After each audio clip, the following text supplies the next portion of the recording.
Compressor use করার পর আপনার অডিওর ভলিউম কমে গেছে, চিন্তা নেই, তখন আমরা মেকআপ গেইন ইউজ করব। কম্প্রেসর ইউজ করার পরে আমাদের ওভারঅল ভলিউমটা একটু কমে যেতে পারে বা কমে যায়, তখন আমাদের মনে হয় সাউন্ডটি ব্যালেন্স আসছে বাট অনেকটা কম ভলিউমে পাচ্ছি।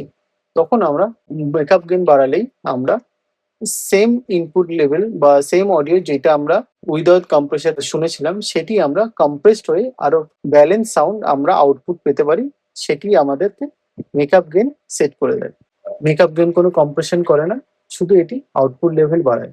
তাই আমরা সবসময় দেখে নেব যে মেকআপ গেইন আমরা বাড়াচ্ছি বা কতটা বাড়ছে। বিকজ আমাদের যদি মেকআপ গেইনের লিপ সিগন্যাল পার করে যায় তখন আমাদের সাউন্ড ডিস্টর্ট লাগতে পারে। সেই জন্য আমরা দেখে নেব যে আমরা কতটা মেকআপ গেইন বাড়াচ্ছি। আমাদের ঠিক যতটা দরকার আমরা ততটাই মেকআপ গেইন ইউজ করব, ফলে সাউন্ডটা আরো ব্যালেন্স শোনা যাবে।